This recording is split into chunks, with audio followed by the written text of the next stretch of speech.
Buenos días, buenas tardes, buenas noches. Bienvenidos a Aquí se habla libertad en un episodio que seguramente saldrá el 8 de noviembre del año 2023. Arrimados al Mingo TV, el canal de José Domingo Blanco y Erika Mendoza Tobar, a quienes consiguen en X como @Mingo Piso 1 y @Ementoz. Como todos los miércoles, compartiendo este programa con la queridísima doctora Andrea Rondón, que ustedes consiguen y siguen en X a través de @arondón75. Recuerden darle like al programa, suscribirse al canal, difundir que por aquí nos estamos comunicando y, por supuesto, continuar incrementando la fama que tiene este programa de los miércoles, no por mí, sino por todas las sorpresas que nos trae Andrea Rondón cada vez que conversamos con ella. Bienvenida, Andrea, ¿cómo estás? Gracias, Víctor. Gracias a los que se conectan y nos están viendo. Tú sabes, Andrea, que recién eh, pasamos por Halloween y el Día de los Muertos. Creo que el Halloween es antes, ¿no? Yo al final no sé cuándo es el Halloween, el último día del mes de octubre, y De después octubre, entonces viene el día, el 31 de octubre. el 31. Después viene el Día de los Santos, que es el primero, y el Día de los Muertos, de los fieles difuntos, que es el 2. Pero digamos que haciéndole honor a la temporada, a ti se te ocurrió hacer el paseo por el Cementerio General del Sur. Y no podemos perdernos nosotros esta narración y que nos eche el cuento, bueno, para ver cómo está eso, cómo estuvo, qué impresiones te dio.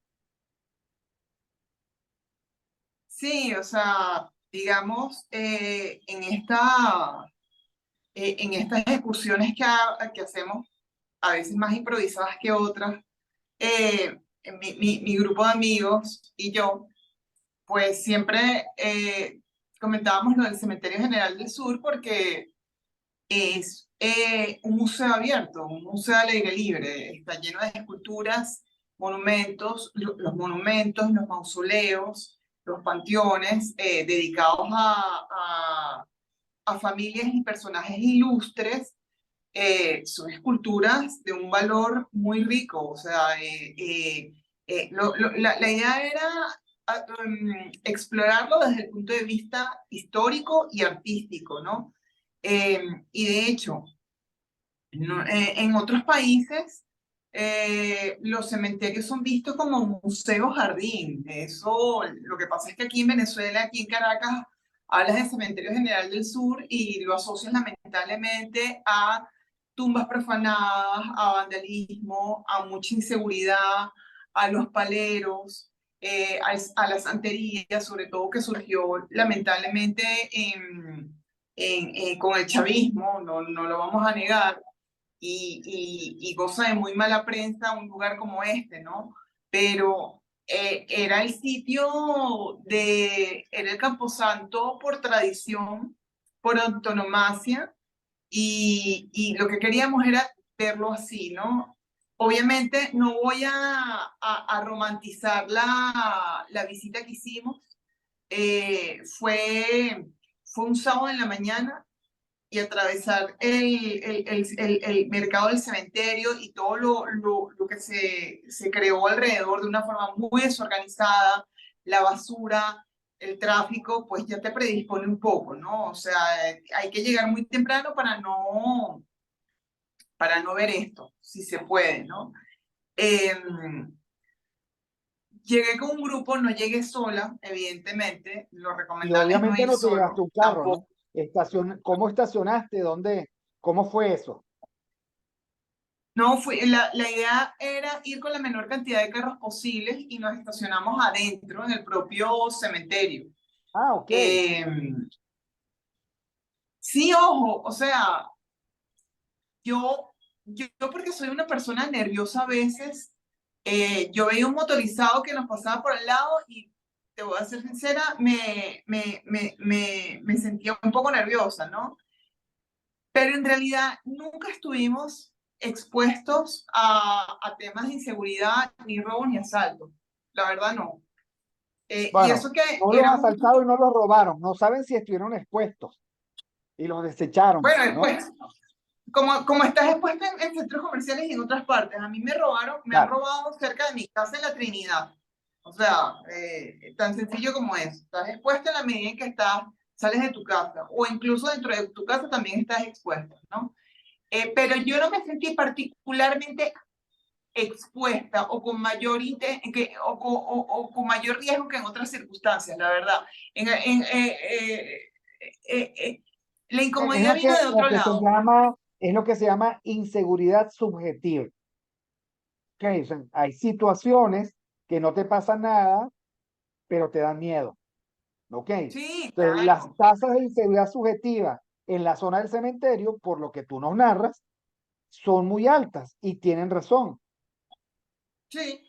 Y ojo, éramos un grupo, fuimos era una visita guiada, fuimos con otra persona que ya ha hecho estas visitas en otras oportunidades y que llevó un dron, él lleva un dron, lleva cámaras profesionales, es decir, éramos un grupo de personas que cargábamos cosas encima.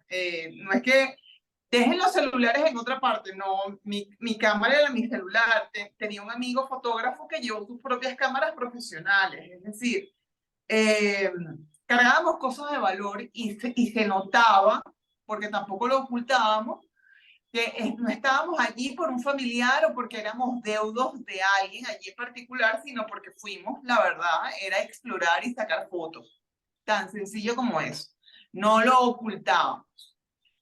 Y porque yo creo de verdad que en la medida en que te comportas de cierto modo, ocultas, guardas X y haces esto, en esa medida pasas más, llamas mucho más la atención que si vas normalmente y te pones a hablar con la gente y ya, o sea, tan sencillo como eso.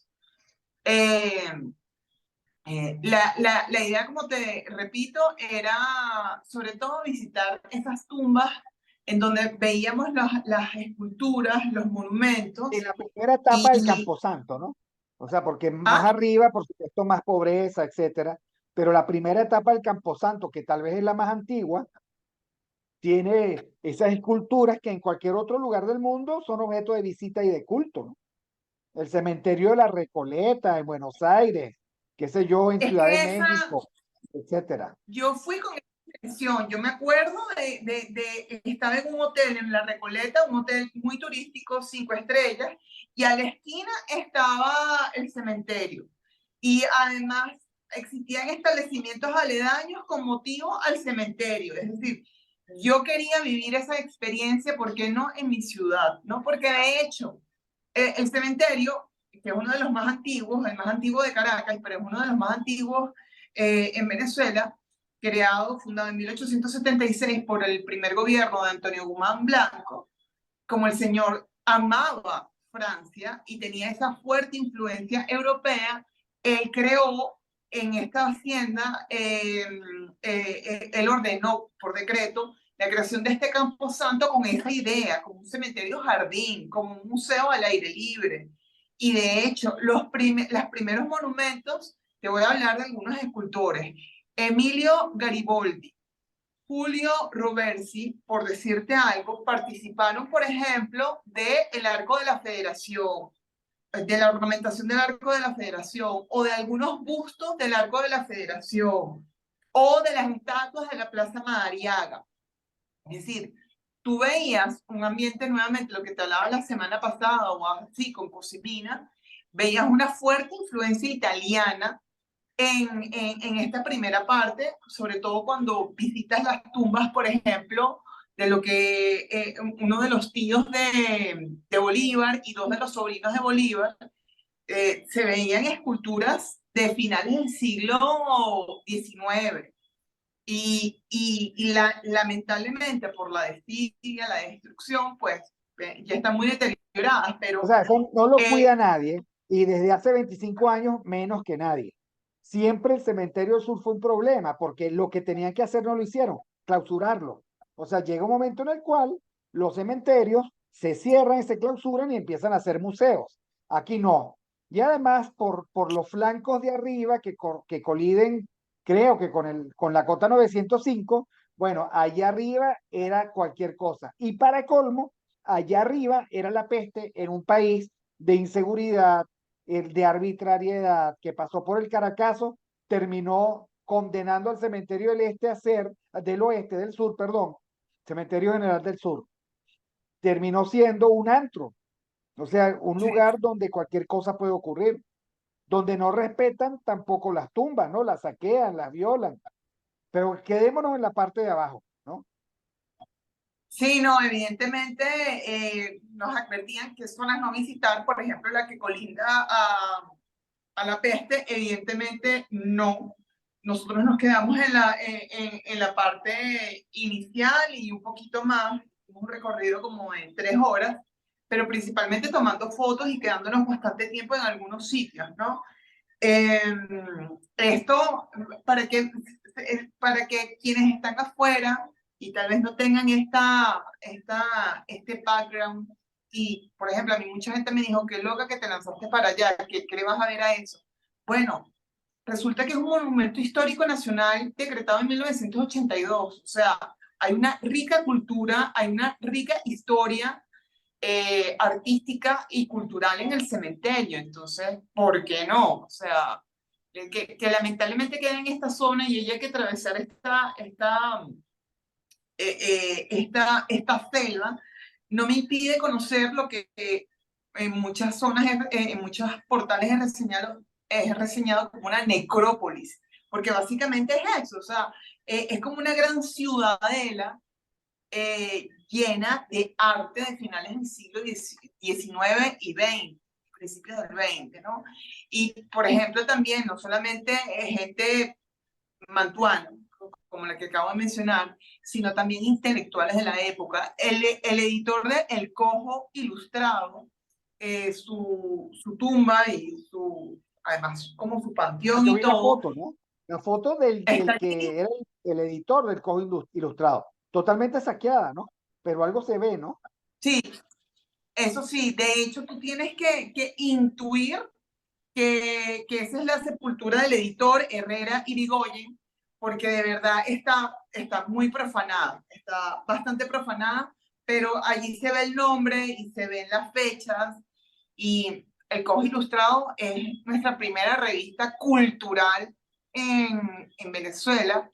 Estaba llena de fotograbados y fotografías que de hecho entre 1892 y 1915, que es el periodo de duración de esta revista, reproducía las esculturas que estaban en el Cementerio General del Sur.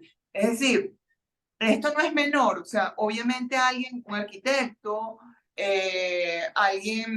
los escultores, los artistas, verán, podrán tener un mayor interés que el que yo estoy diciendo ahorita, ¿no? Pero, o sea, yo creo que incluso como caraqueños, yo no voy a decir, tienes que visitar no, pero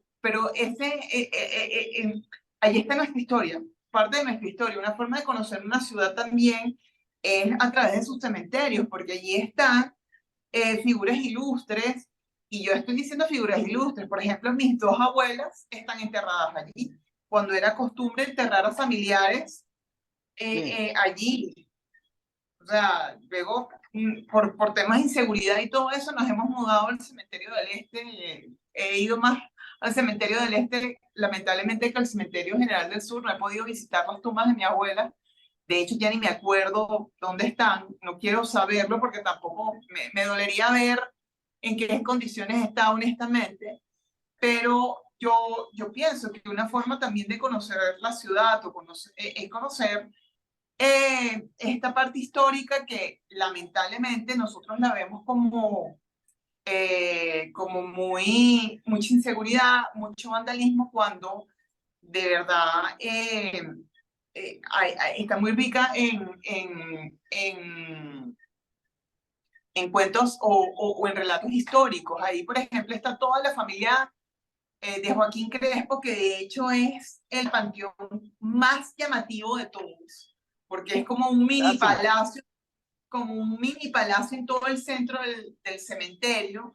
De hecho, se puede ver todavía grabados en el techo de la edificación. ¿Verdad? Que me No te, imagino que te perdí un minuto. Estaba diciendo que en el techo de la edificación, ¿qué se escucha? ¿Qué se ve? hay un grabado como si fuera una mini catedral. Es decir, yo creo que de hecho fue pensado, se edificó pensándolo como si fuera una de estas edificaciones sacrosantas, porque además tiene todas las características, Una todos los especie de grabados. capilla, una pequeña capilla, tal vez allí podían celebrar la misa, ¿ok? El hacer los oficios de difuntos. Sí, sí, de hecho es la más llamativa de todas, en cuanto no solamente por el personaje histórico, evidentemente, sino porque es la que sobresale de entre todas. Pero, o sea, este es un cementerio, un camposanto de más de 200 hectáreas, que es una cosa inabarcable. Y de hecho no lo puedes conocer todo o digamos, no puedes decir que te llevas información sustancial de una primera visita de 2, 3 horas. Es mentira. Claro, tú sabes Eh, que tú traes a colación una pregunta, desde el punto de vista del urbanismo de la ciudad, que tendrá que hacerse en algún momento cuando recuperemos gobernanza sobre la ciudad. Y es qué hacemos con el Cementerio General del Sur. ¿Por qué? Porque no podemos seguir dándole la espalda. Eso está allí, es un cementerio monumental, que ocupa parte de la historia de la ciudad, cerca de 200 años, digamos, es fácil decirlo, y que nosotros no podemos dejar 200 hectáreas de la ciudad de Caracas en el lugar donde está como que si no existiera. Y al frente un mercado, y arriba los malandros, y dentro los paleros. O sea, en ese sentido, Caracas ha tenido muy malos gobiernos o gobiernos muy pobres, el, o presidentes muy poco cultos, con muy pocos viajes, porque no es lo que ellos piensan que es. O sea, en todas las ciudades de América Latina hay cementerios monumentales que quedan ya en el medio de la ciudad y no son motivo, digamos, de mirar para el otro lado, sino que se usan, se aprovechan, se explotan. Pero esto es un desastre, 200 hectáreas de saqueo, profanación, huesos afuera, violencia, violación, tráfico. Eso es lo que no puede, lo que no debería de seguir ocurriendo. Alguien tiene que pensar Caracas de manera diferente. es triste porque, claro, lamentablemente está en manos de la alcaldía del municipio de Libertador, eh, y ha facilitado el vandalismo. Por ejemplo, a mí me llamó mucho la atención, eso sí lo tengo que señalar, que yo dije, nosotros nos presentamos así sin problema, o sea, tal cual, como me ves vestida así, ni siquiera me quité las prendas, o sea, tal cual, fui como tú me has visto, así, tal cual, con el celular en mano. Sí, sacábamos fotos, en otras oportunidades han grabado videos, etcétera, y los funcionarios se han puesto a la defensiva con nosotros, a pesar de que nosotros hemos dicho, ya va, yo no estoy sacando fotos para decir, aquí ocurre mucha inseguridad y profanación. No, es por un tema arquitectónico, cultural. Eh, Allí sí yo no aparecieron, en lo fui, que empezaste a tomar fotos aparecieron. sí, fueron bastante antipáticos y nos hicieron pasar un mal rato. Y tú veías, y yo digo, ajá, pero ahí venden desde las 10 de la mañana, por ejemplo. Eso a mí me llamó mucho la atención. Que yo digo, o sea, le piden a establecimientos la licencia de expendio de licores, que es una de las más caras y de las más difíciles de obtener en cualquier municipio en donde estás, y te pasan los motorizados vendiéndote cerveza fría, y nosotros que éramos 5 pendejos, perdón la palabra, pero es que es verdad, o sea, 5 pendejos con interés, con una curiosidad sana. Ni siquiera yo voy a usar mi columna del Nacional para denunciar lo que vi, sino simple y llanamente yo quiero aprovechar, mientras estoy aquí en Caracas, ¿por qué no? Pasar un sábado en la mañana sí, en una parte de Caracas. Yo no soy solamente de Latillo, Baruta y Chacao, que es donde normalmente me muevo porque es donde vivo, donde trabajo. O sea, porque no puedo ir a donde me dé la gana en mi ciudad. O sea, ¿no? Oye, Entonces, sí tomar nos fotos en un hicieron para... cementerio, por favor, o sea, qué ridículos. La verdad, son unos ridículos. Sí, y no, Bueno, aunque y no, no sé por qué no. te cuento que una vez yo estaba en el cementerio del Este, tal vez en un, por supuesto estaba velando a alguien, ¿no? Porque uno no va a pasear al cementerio del Este. Y Salvo yo yo. era director de la Cámara de Caracas me llamaron para entrevistarme. Yo le dije, mira, yo estoy en el cementerio. Si quieres, entonces vino la periodista, vino el camarógrafo. Yo dije, bueno, entrevístame aquí. Pues vino seguridad del cementerio del Este y me sacó del cementerio, porque allí no puede haber ningún tipo de grabación. No entiendo, no entiendo.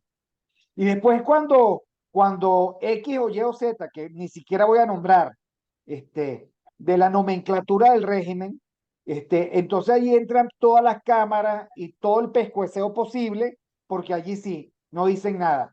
Mira, a mí me parece que es un espacio público como cualquier otro, este, en donde, digamos, el tema de lo privado a lo mejor podría permitir, no sé, pero te cuento para que hagas comparación, ni en el cementerio del Este ni en el cementerio del Sur.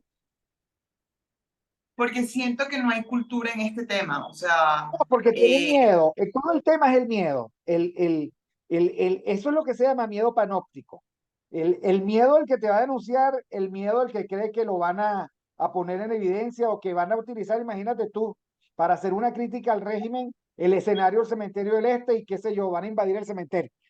Esta mañana estas mañanas lo estaba conversando con el amigo Alexander Campos.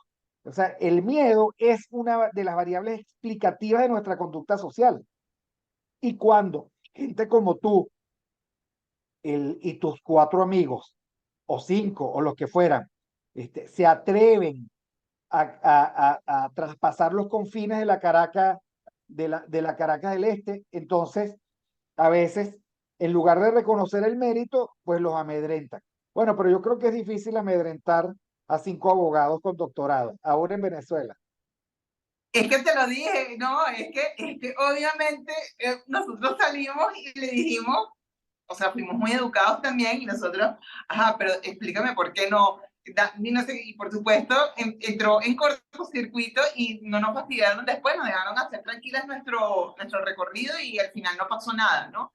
Era el tipo de tratar de fastidiarte y de, sí, de fastidiarte, tan solo que evidentemente no nos íbamos a dejar porque después de este viaje que nos echamos Sí, para allá, pues evidentemente no probablemente nos íbamos a además esa dejar. sea una plaza muy importante de distribución de sustancias ilícitas y probablemente el pitazo es por si acaso, digamos, iban ustedes a incomodar la plaza, como lo llaman, ¿no? ¿Quién sabe? Sí, X, no, da lo yo no mismo. digo que no. Sí, totalmente. O sea, yo no digo que no. Evidentemente, yo estoy hablando de riqueza arquitectónica, artística, cultural, Claro. pero sabemos en lo que se ha convertido hoy en día y bueno, eso, yo no voy a romantizar lo que vi, ¿no? Así como no, me llamó mucho la atención lo que conseguí más cosas o conseguí cosas que no pensaba ver. El comportamiento del venezolano creo que ha cambiado mucho en los últimos años. Eh, yo sí he visto, y lo había visto, por ejemplo, me llamaron dos cosas la atención, aparte de todo este tema cultural, que yo no había visto estas esculturas así tan de frente y todo. Había mucha sepultura de niños y recientes. Eso me llamó mucho la atención y estoy segura que es una estadística que ha aumentado y se la debemos al régimen. Fue doloroso ver eso, o sea, porque en cada sepultura pues tú veías un muñequito, un peluche, todavía eso, y eso me pegó un poco y no me dejó de llamar la atención. Otra cosa que me llamó mucho la atención también era el comportamiento, es decir, Sí había gente visitando las tumbas, se quedaban un rato hablando o rezando, pero también hacen como especie de picnics, de comen alrededor de la tumba, un grupo de familias, y eso me llamó mucho la atención, porque no es un sitio particularmente salubre para comer. O sea, de hecho, nosotros fuimos preparados como para 3 horas en el que no íbamos o sea, a ingerir nada allí, y luego de salir de allí íbamos directo a un baño a bañarnos completamente. O sea, nosotros estábamos mentalizados que es un sitio que está en muy pésimas condiciones. Y me llamó mucho la atención, claro, le pasábamos al lado a la gente, yo le decía buen provecho, yo como normal, sacando No te fotos, buen ofrecieron, ¿no? provecho, y seguía. ¿Ah? No te ofrecieron No, un pero era caldo de gente hueso. que, ¿Tú te porque imaginas los aquí haciendo un caldo de hueso? Un caldo de hueso aquí. no, y yo le hubiese dicho, gracias, ya comí. O sea, yo me lo hubiese tripeado igual, ¿no? Me lo hubiese disfrutado igual, o sea, hubiese pasado el momento, ¿no? Eh, eso sí sentí también, así como los funcionarios del cementerio fueron muy antipáticos, y tal vez muchos vendedores ambulantes, pues, no, chismearon nuestra presencia en nuestras cámaras allí o lo que sea. La mayoría de la gente, familiares y todo, fueron muy educados con nosotros.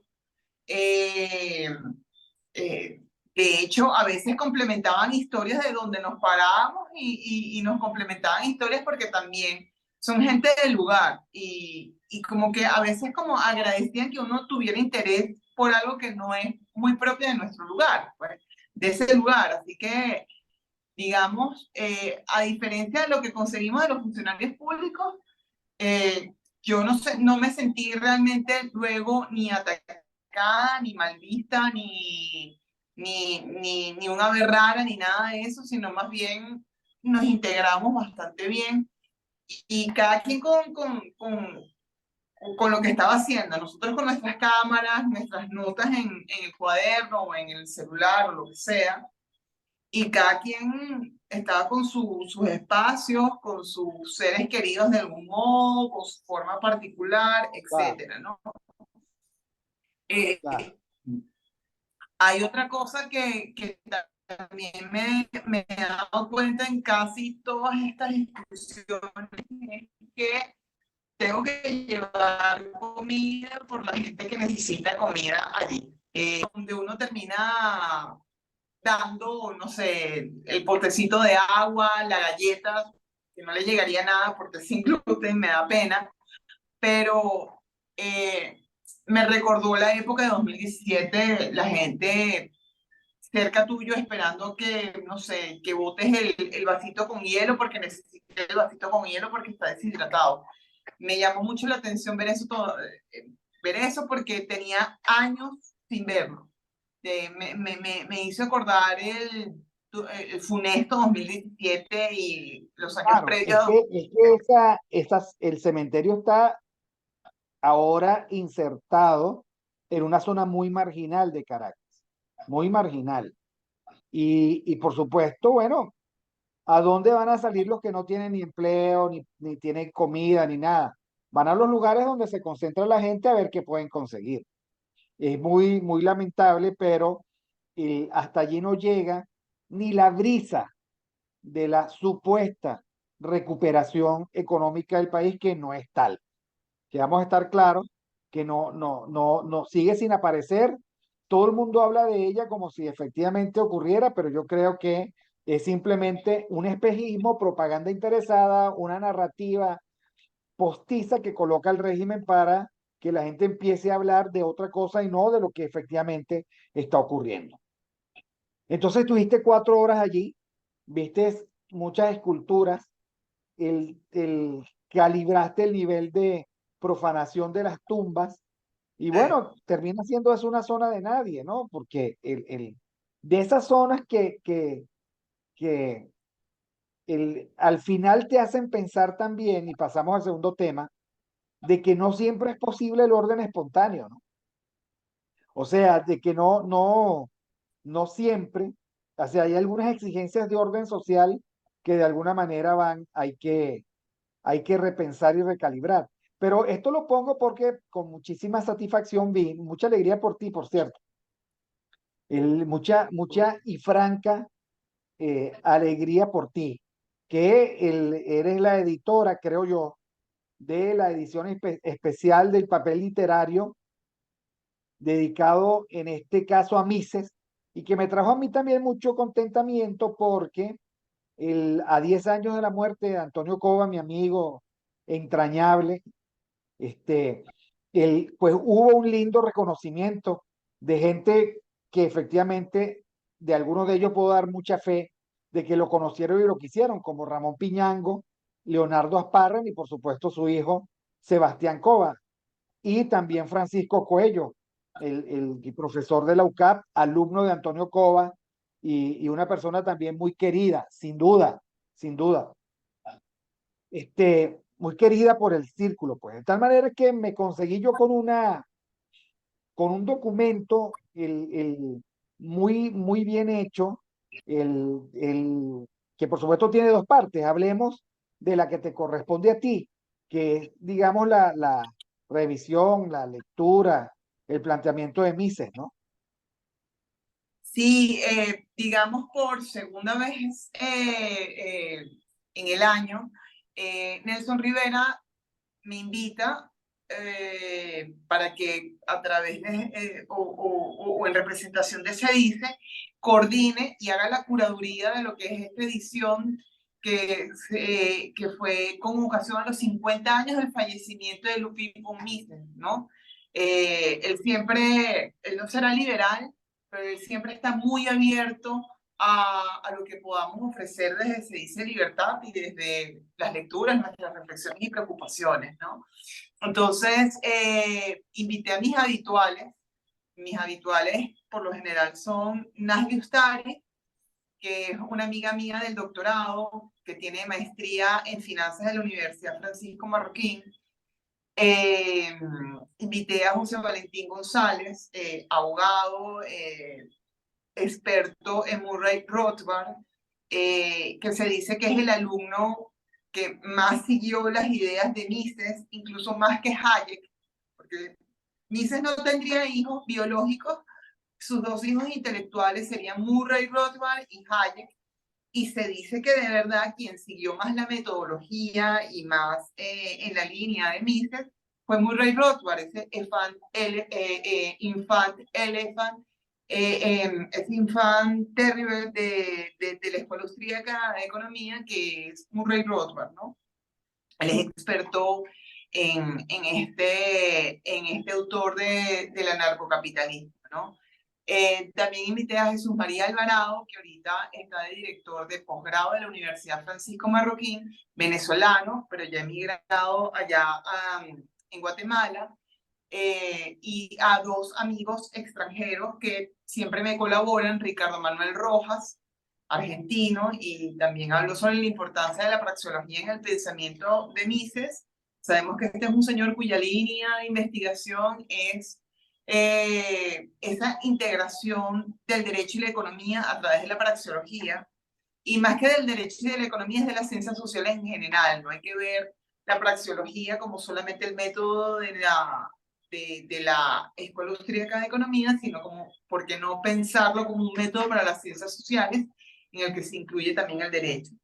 Y Gabriel Zanotti, que es un doctor en filosofía, que escribe, que tiene una amplia obra y un amplio estudio sobre Mises y sobre Popper, que muchas veces tratan Además es el que ha tratado de vincular de mejor manera eh, la doctrina de la iglesia con el liberalismo, ¿no? Es exactamente, una personalidad espectacular.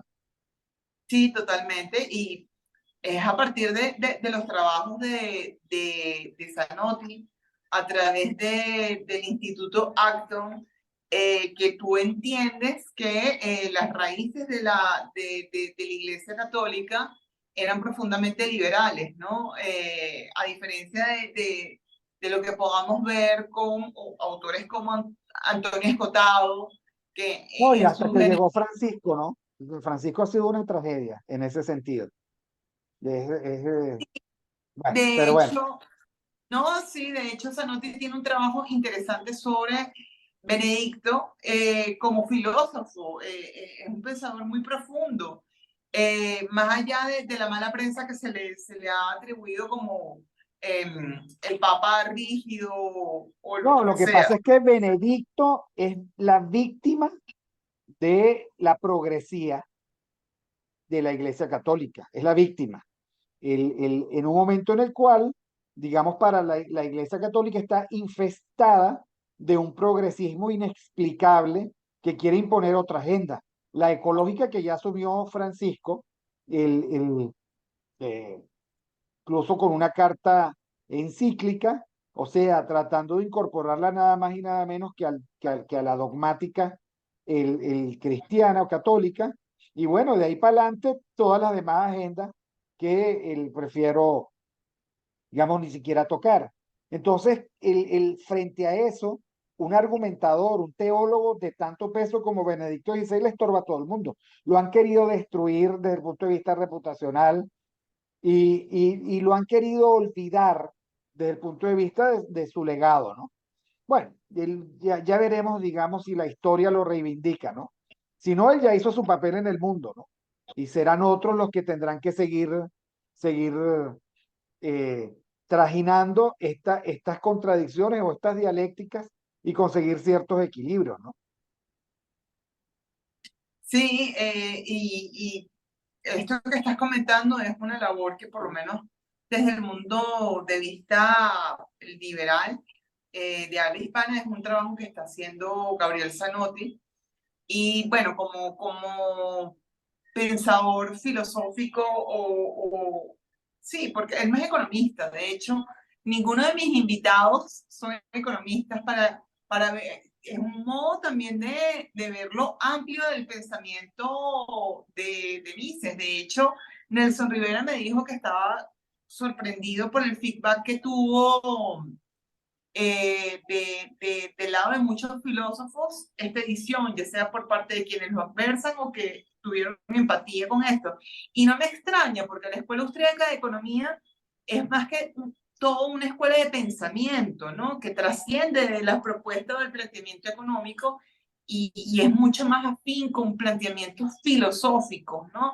Entonces, por eso puedes leerte algo tan interesante, la propuesta tan interesante que tiene Zanotti.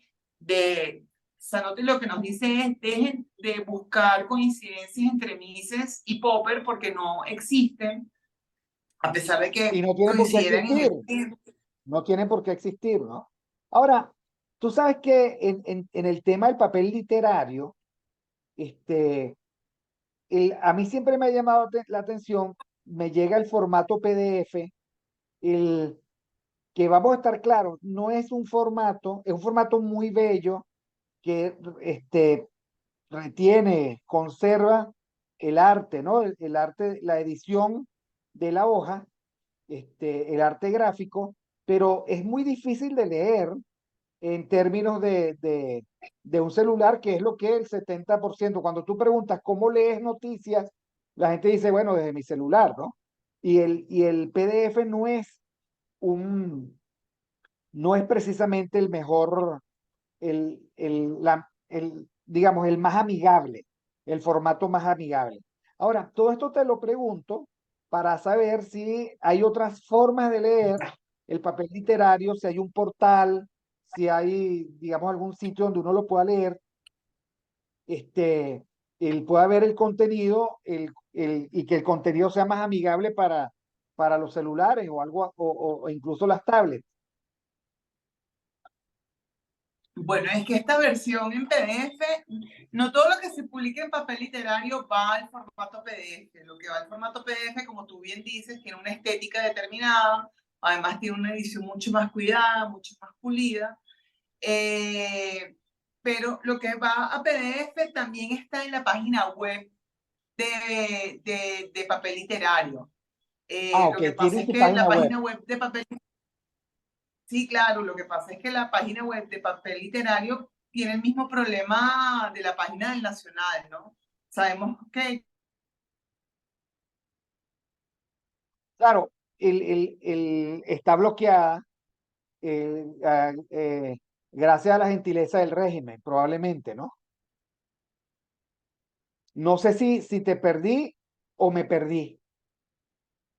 En todo caso, estamos conversando con Andrea Rondón sobre el papel literario, esta última edición que tiene, como estábamos comentando, dos partes. Un homenaje a Antonio Cova Maduro, profesor de Ciencias Sociales de la UCAP, de la Universidad Central de Venezuela, de IESA, el, digamos que marcó huella en muchas generaciones de sociólogos, industriólogos, y gerentes en este país.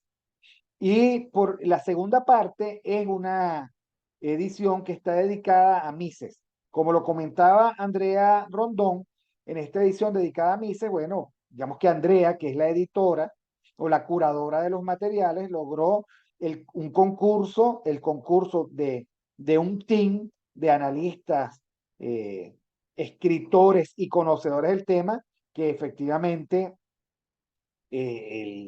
digamos, desde altísimo nivel. Entonces, si ustedes quieren, uno les puede mandar a su cuenta de WhatsApp el PDF, pero si no, utilizando los mecanismos eh, que nos permiten a nosotros sortear el obstáculo de la censura, pues entonces nada, pueden ustedes entrar al portal de papel literario y en el papel literario pues ver los artículos y eso a mí me parece muy útil, muy grato, porque papel literario es nuestro letras libres. O sea, efectivamente cuida el contenido. Uno a veces está de acuerdo o no con lo que se plantea, como siempre, ¿no? Igual que en letras libres. Hay temáticas que a uno le resultan más atractivas y temáticas que resultan menos atractivas. Pero lo que sí tiene que quedarnos claro es que los que allí escriben siempre tienen el nivel apropiado, saben sobre lo que están escribiendo, tienen credenciales para discutir y debatir esos temas que están afrontando, que están considerando, y es venezolano. O sea, es una iniciativa venezolana, papel literario. Ustedes recuerdan cuando aquí había prensa libre, era una parte del diario El Nacional. Ya no tenemos prensa libre, ya no tenemos ni siquiera prensa impresa. eh, los portales empezaron a tener mucha fuerza, el régimen llegó y decidió censurarlos y nosotros la verdad es que una de las cosas que tenemos que asumir como parte de nuestra realidad limitante es que efectivamente no tenemos acceso a información libre y por lo tanto nosotros tenemos que consumir a veces, aunque no queramos, versiones interesadas de lo que nos está ocurriendo. Bueno, papel literario finalmente es una maravillosa opción. Andrea Rondón está tratando de conectarse de nuevo, ojalá lo logre. En Caracas con las lluvias, la condición del internet se ha degradado muchísimo, es cosa de lamentar. Eh, el, para colmo, como uno diría, la única forma de comunicarnos está muy deteriorada. eh, Y bueno, se puede ver, aunque hay muchas opciones, efectivamente, bueno, en Caracas nada aguanta un palo de agua, ni el agua, increíble, ni la luz, ni el sistema de internet, etcétera. Pero bueno, nosotros seguimos, mientras esperamos estos últimos minutos, Andrea Rendón comentando efectivamente que es una edición que a mí me gustaría que todos pudiesen apreciar. No solo porque a mí me parece efectivamente muy valioso el recordatorio de un hombre ilustre, de un ciudadano honorable, de una persona que nos dio mucho, de una persona entregada a la formación de un maestro, de un profesor, de un pedagogo, de un ciudadano preocupado como Antonio Cova Maduro, que ya tiene 10 años de haber fallecido lamentablemente, y por otra parte, que este homenaje a él se acompañe de una revisión crítica del papel de Mises, y me da mucha risa, Andrea, porque Antonio Cova era mi amigo del alma, pero Antonio Cova era educado en Berkeley, y por lo tanto, lejos de ser liberal, lejos de ser liberal. Por supuesto, él nunca comió el casquillo del chavismo, pero su mirada de la realidad no es, no era liberal, no era. Entonces, claro, el, en el panteón de la memoria, que significó papel literario, pues entonces a Antonio Cova le correspondía nada más y nada menos que estar acompañado de una reflexión muy interesante de Mises. Eh, Está volviendo Andrea, a ver si logra conectarse, por lo menos en el sonido, Andrea. Un poco para cerrar, ya nos quedan pocos minutos, pero sí me gustaría tener de tu parte el, la conclusión de esto, qué más viene desde el punto de vista del papel literario, qué otras iniciativas. Por allí comienza, se dice, a celebrar la caída del muro, que es una celebración muy optimista, ¿no? Por otra parte, que el muro se cayó, pero no por aquí, aquí se levantó. ¿Qué nos puedes decir al respecto?